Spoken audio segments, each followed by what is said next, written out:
Is this the coolest shit you've ever seen, ever, or what? I am with Ùna Burke. We are a premier class, and this is Fashion Dilettante. Ùna, where did this come from? This is so amazing. Thank you. I'm looking at several different kind of inspirations. Psychology is my main inspiration, and then looking at visual representations of things like the emotional barriers that people build after like a traumatic experience or something like that. I started looking at medieval war armour, and so I mean you can probably see it very clearly in all of my pieces.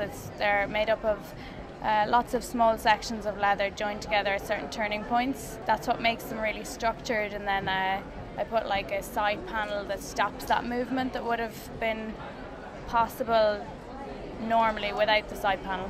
Did you study psychology? Was it just something you were always fascinated by? Yeah, it's just a personal interest of mine. I suppose I've always been a bit of a people watcher. For one thing, my mother she's like had arthritis since she's very young, yet she's like the most positive person that I've ever met, and she manages to overcome negative things through positivity, and that's why I take like negative topics, some like trauma and that kind of thing, and turn it into a positive thing. Like my previous collection, I looked at the hunchback, and I took one pattern that I had made, which was the shape of a hip, and I took it and applied that shape to the back and turned it into a hunchback jacket. So the idea of taking something which people have always perceived to be a negative thing, like the hunchback, and then making something really beautiful of it, and making people question, well, what is beauty, and why is it so ugly, why isn't it beautiful? And now it is beautiful. And then this season I've looked at how people who wear prosthetics can sometimes, if you meet that person, you remember, oh, that's the person that wears a prosthetic, rather than remembering the person, oh, that person is the person with the beautiful smile, or the nice eyes, or the funny remark or something. You remember the prosthetic. So that idea that you can lose your identity a little through, this is a very positive thing. A prosthetic makes somebody's life much better physically, but on the other hand, it can change their life socially as well a little bit. And so when I normally turn negative things into positive, this time I've looked at something that should have a positive effect on their life, and how it can have a little bit of a negative effect. But nevertheless, it's important to look at life in both ways, I think, because you learn things from negative experiences.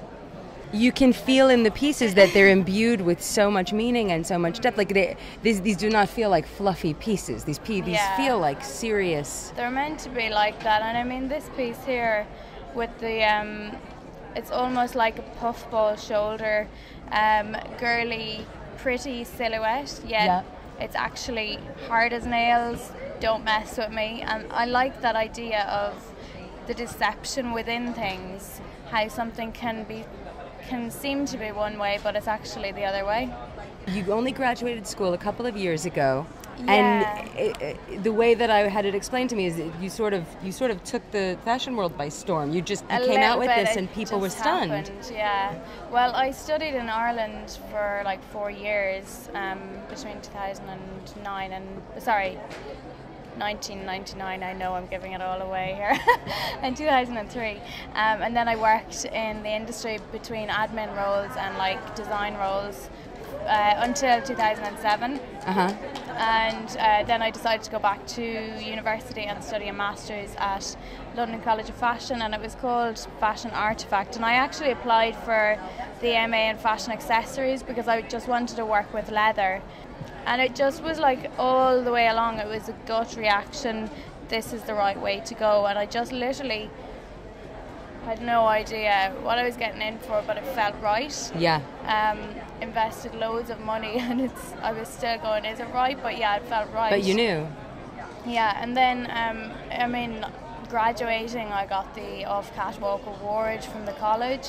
Wow. And then after that, like, immediately from my graduate show, there were people like Charlotte Stockdale, stylists wanting to use my pieces for big magazines. And then it was just like a domino effect. Next thing, some bloggers got hold of it and started passing through the internet, and then I was invited by Vogue Italia.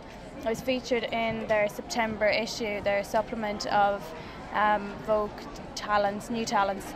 So it was like immediately, within 6 months. Meanwhile, I was working in a shop because I couldn't get a job. Right, right, of course. And like working like 9 to 5 Monday to Friday in my shop job, and then in the evenings coming home and doing another 8-hour day, like from like 7, 8 o'clock until like all hours of the morning, getting stuff ready to go out to shoots for, you know, amazing magazines like this. So it was like a bit of a schizophrenic life for a bit, and eventually I downed my hours in, you know, my stable kind of income job and upped my risk-taking personal ventures, but it's been worth it. It's been really worth it. And you're dressing some very high-profile bodies.